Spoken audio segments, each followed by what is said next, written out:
আদুর বাজার গেছিল নাস্তা করার জন্য, আসতেই তে আমাদের ধরে তাক মারপিট করছে এবং আমরা দেখছি তোমার সাথে বাঁধে দিয়েছে, সেটা আর কি খুলে দিয়েছে বান্ধনটা।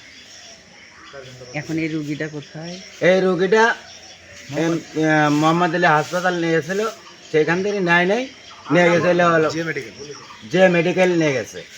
3 মাথা তৈরি ওই চ্যাংরা আদুর বাজার নাস্তা করে গেছিল, ফিরার পথে 3 মাথা তসি দেখি যে কয়েকজন মহিলা আর বেটা শৈল এরা সব তাড়াতাড়ি করে ধরিয়া সোমবার সাথে নিয়ে এসে বাঁধিল, বাঁধে ওই জায়গাতে ঘুষিয়ে ঘুষি করলো।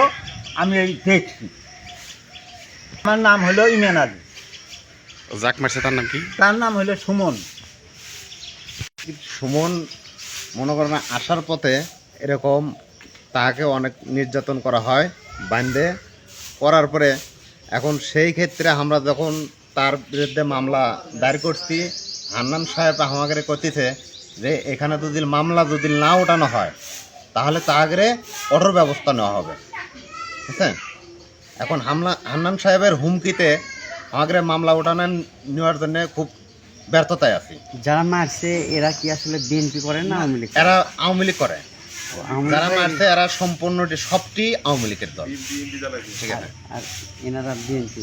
হ্যাঁ হ্যাঁ, আর যারকে মারছে তারা বিএমপি করে।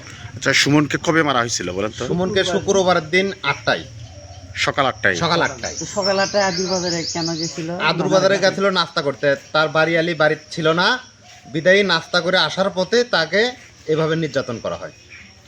কি জন্য মারলো? শত্রুতা ছিল? আর পূর্ব জমি জমা নিয়ে শত্রুতা ছিল, তার জন্য করেই এই মারধরটা করে। অনেকদিন আগে তাকে মনে করেন যে অনেক কিছু করতে পারে। যেমন মোহাম্মদ শাহিন আলম, আমি সুমনের ছোট ভাই। আমরা গেছিলাম হলো বেড়াইতে আমার বোনের বাড়ি। ওখান থেকে শুনি যে আমাদের যে জমির যে পূর্ব জেরগুলো আসলো, এই জেরের উপরে অনেক দিন ধরে আমাদের উপরে ওরা একটা আক্ষেপ, এই আওয়ামী লীগের পোলাপানগুলা আমাদের মারার জন্য অনেক দিন ধরেই ঘুরপাক করতে হয়। আজকে আমরা একটা জমি নিছি বিদায়, এই জমির জেরে আমার ছোট ভাইটাকে মারছে। সে বাজারে সবাই দেখছে, সে বাজার থেকে নাস্তা করে আসার পথে রাস্তার সামনে, তার বাড়ির সামনে সিমেন্টের খুঁটির উপরে সাথে বাইন্দে যেভাবে মারধর করছে, পুরো এলাকার লোক দেখছে।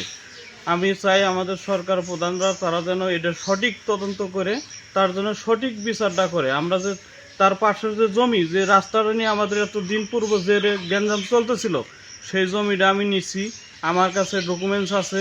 আমার কাছে যদি সরকারবাদী যে কোনো লোক যদি আসে, আমি তাকে আমার এই জমির যেগুলো সব দেখাবো। আমি আমার সঠিক বিচার চাই। আমার প্রধানমন্ত্রী পর্যন্ত জানতে চাই যে এই যে মিথ্যা মামলাগুলো, ধর্ষণ মামলা, এগুলো আমাদেরকে, এটা মিথ্যা, এই জমির ব্যাপারেই সব কিছু এগুলো হয়। বর্তমান মাথায় যে সিমেন্টের খুঁটির সাথে ধাক্কাইছে, ওনার মাথার ব্রেনটে ইনজুরি, ওনার মাথার সমস্যা। আজ 5 দিন পর্যন্ত তার কোনো খাদ্য খাওয়া নাই, উনি এখন পর্যন্ত স্যালাইনের উপরেই আছে। আমরা তাক নিয়েই ব্যস্ত আছি। আমাদের প্রতি কেউ অনুভূতি দেখাইতেছে না, আমাদের পাশে কেউ আসতে